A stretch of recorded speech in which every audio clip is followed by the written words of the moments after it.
అసెంబ్లీలో అధికార ప్రతిపక్ష మధ్య డైలాగ్ వార్ నడిచింది. గత సర్కార్ ఫోకస్ అంతా కమిషన్లపైనే పెట్టిందన్నారు కాంగ్రెస్ మంత్రులు.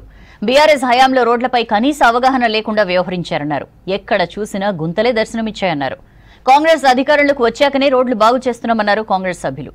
ధరణితో రైతులు ఇబ్బందులు పడ్డారనే భూభారతిని తీసుకొస్తున్నామన్నారు నేతలు. రాష్ట్రంలో ఎడ్యుకేషన్ పై సర్కార్ మరింత ఫోకస్ చేయాలన్నాయి విపక్షాలు.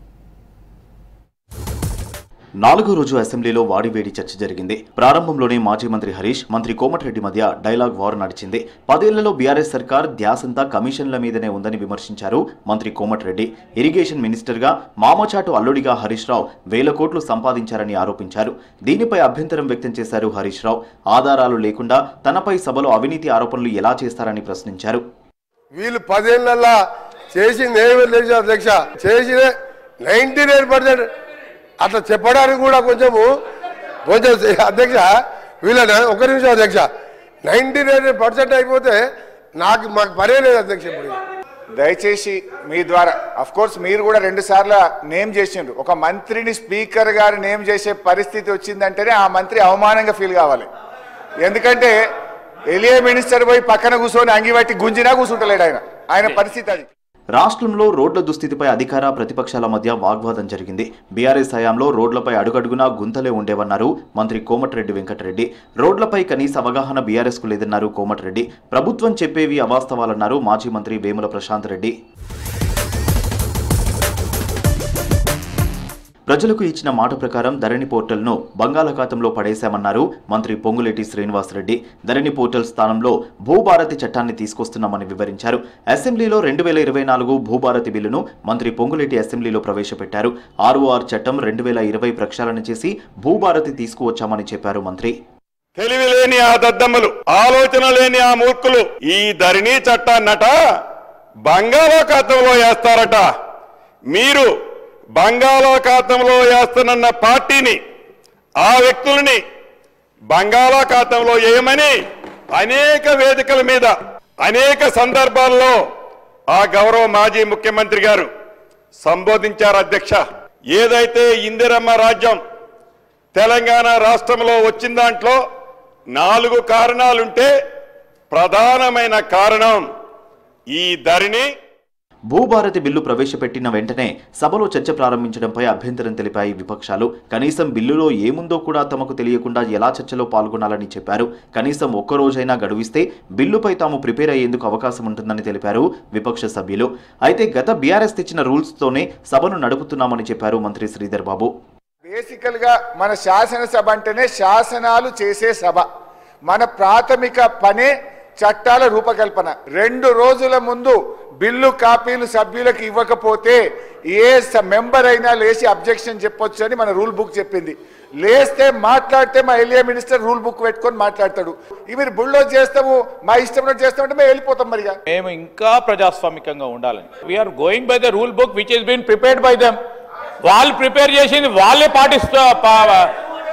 పాటిస్తలేరు సార్ అధ్యక్ష, మేము పాటిస్తా ఉన్నాం. అసెంబ్లీలో మాజీ మంత్రి గంగుల కమలాకర్ కు మంత్రులు సీతక్క, శ్రీధర్ బాబు, పొన్నం మధ్య డైలాగ్ వార్ నడిచింది. విద్యార్థుల సంక్షేమంపై చర్చ సందర్భంగా గంగుల ఇతర విషయాలపై మాట్లాడడంపై మంత్రులు మండిపడ్డారు. గంగుల వ్యాఖ్యలకు కౌంటర్ ఇచ్చారు. నిమ్స్లో ఇంకా తమరి జిల్లా నిమ్స్లో ఇప్పటికి కూడా ట్రీట్మెంట్ తీసుకుంది. ఈరోజు ట్రీట్మెంట్ తీసుకున్న నీలావతి గురించి మాట్లాడతారని భావించిన అధ్యక్ష, కానీ దేని గురించి కూడా మాట్లాడే పరిస్థితి లేదు. ఈరోజు మార్నింగ్ పేపర్లో వచ్చింది నిర్మల్లో సుమారు 60 మంది డయేరియాతో హాస్పిటల్ జాయిన్ అయ్యారు.